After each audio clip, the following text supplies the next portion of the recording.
ایک نوجوان اسی محبت کے چکر میں باپ رو رہا تھا کہ مولانا بیٹے نے خودکشی کر لی. پروفیسر، باپ پروفیسر، دین کا کام کرنے والا، بیٹا 16 سال کا بچہ خودکشی کر لے. کتنے کیسز آپ کے آتے ہیں. کوئی نشے میں چلا جاتا ہے. کیوں؟ کیونکہ اس نیٹ ورک کے اندر اگر آپ فکری تربیت نہیں کرو گے نسلوں کی، اس کو بتاؤ گے نہیں بیٹا جو کام کر رہے ہو اس کا انجام یہی ہونا ہے، اور آپ ہو یا کوئی اور ہو انجام یہی ہوتا ہے. مرد کیونکہ ارادے کے اعتبار سے مضبوط، یہ پیچھے نہیں ہٹتا. عورت کیونکہ مزاج کے اعتبار سے، ایموشنز کے اعتبار سے، گھروں کی مجبوریوں کے اعتبار سے کمزور ہے، مینٹلی یہ بہت آگے نکل جاتا ہے، اور آگے سے اس کو جواب مل جاتا ہے کہ بھائی والد نے یہ فیصلہ کیا، رشتہ داروں نے یہ فیصلہ کیا، ہم مجبور ہیں، ہم رشتے کو کنٹینیو نہیں کر سکتے. یہ یہاں پہ مینٹلی پاگل ہو جاتا ہے کیونکہ اس چیز سے باہر نہیں آ پا رہا. ابتدا کیا تھی؟ راستہ غلط. معصوم فرماتے ہیں کوئی بھی ایسا کام نہیں جو حرام ہو، حرام کا اینڈ بند گلی ہے اور کچھ بھی نہیں. چیزوں کو حاصل کرو لیکن اپنے راستے سے حاصل کرو. وہ قوانین جو اہل بیت علیہ الصلوۃ والسلام نے بتائے ہیں، اس قانون کو اپناؤ گے، دنیا بھی خوش رہے گی، آخرت بھی خوش رہے گی. ڈپریشن سے بھی بچو گے، انزائٹی سے بھی بچو گے، مختلف بیماریوں سے بھی بچو گے جب تک ان چیزوں سے باہر نہیں نکلو گے. تو سماج کو جب تک یہ ٹریننگ نہ دی جائے، ایک حدیث ہے آپ کے چھٹے امام جعفر صادق علیہ الصلوۃ والسلام، حدیث جنود جہل اور جنود عقل. اس پہ میں نے 2 سال پہلے اشرح پڑھا ہے. عقل کے سپاہی اور جہالت کے سپاہی. خمینی صاحب نے اس پہ شرح لکھی، شرح جنود جہل و عقل. اگر جوان اس کا خلاصہ کر کے پڑھ لیں تو زندگی بڑی آسان. مولا فرماتے تمہارے اندر جہالت کے سپاہی بھی ہیں، عقل کے سپاہی بھی ہیں. پھر ایک ایک عقل کے سپاہی کا نام لیتے ہیں، ایک ایک جہالت کے سپاہی کا نام لیتے ہیں. جہالت کے سپاہی شیطان کے، عقل کے سپاہی رحمان کے. اب تمہارے اوپر کبھی جہالت کا سپاہی حاکم ہو جاتا ہے، کبھی عقل کا سپاہی حاکم ہو جاتا ہے. ہور کیوں بنا؟ کیونکہ عقل کے سپاہی نے اس کی مدد کی.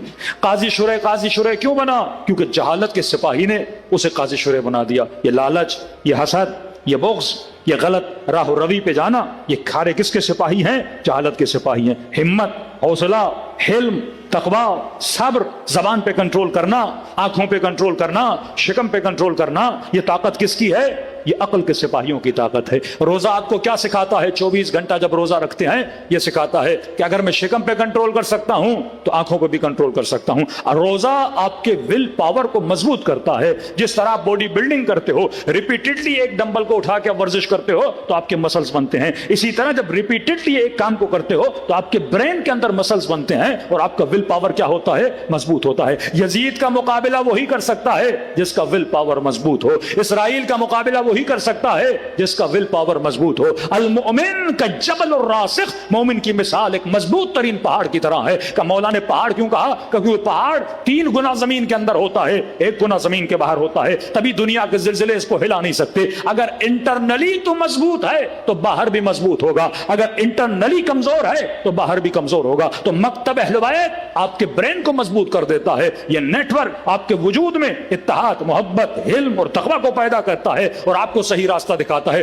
اہل بیت فرماتے ہم لذتوں کے دشمن نہیں، لیکن لذت حاصل کرو صحیح راستے سے حاصل کرو. اپنے وجود کے اندر عقل کو بیدار کرو. آغا نراکی کا بہترین جملہ فرماتے دنیا کی کوئی ایسی لذت نہیں ہے جس کی انتہا نجاست نہ ہو. لذت نکاح لو گے انتہا نجاست ہے، کھانا کھاؤ گے انتہا نجاست ہے. کوئی ایسی لذت نہیں جس کی انتہا نجاست نہ ہو. کہ آپ اپنی عقل سے پوچھو ایسی لذتوں کے عاشق بنو جس کی ابتدا بھی نور ہو اور جس کی انتہا بھی نور ہو. تو اگر من عرف نفسہ فقد عرف ربہ، خاتون ہے تو پہلے خود کو پہچانے. بھائی میری کیا کمزوریاں ہیں، میں کیوں کسی جوان کو تباہی میں ڈالوں. جوان خود سوچے کہ میں مرد ہوں تو میری کیا کمزوریاں ہیں. کیونکہ محاورہ ہے، کہتے ہیں جب بندے کا شکار ہو جائے پھنسنے کے بعد پھر تڑپنا کیسا. مچھلی ہے نا، پانی سے نکالتے جال میں، اب کتنا بھی تڑپے کوئی فائدہ نہیں، پھر تڑپنا ہی ہے. کوشش کرو کہ جال میں پھنسو ہی نہ. عقل مند بندہ جال میں پھنستا ہی نہیں. بے وقوف آدمی جال میں پھنس گئے. اب مولانا کوئی دعا بتائیے، کوئی بنگالی بابا بتائیے، کوئی تعویذ بتائیے، کوئی کالا جادو بتائیے، ان چکروں پڑو کہ چیزیں تمہیں حاصل ہونے والی نہیں ہے۔ ابتدا میں بنیاد غلط، ایک تو یہ غلط دوستیاں، غلط محبتیں۔ محبت ایک نیچرل چیز ہے جو خدا نے ہر انسان کو دی ہے، ہارمونک چینجز انسان کے باڈیز میں آتے ہیں، لیکن یہ کس کے انڈر کام کرے؟ عقل کے انڈر۔ معاشرے میں رہبر، بغیر رہبر کے معاشرہ ہوگا، معاشرہ کیا ہو جائے گا؟ تباہ ہو جائے گا۔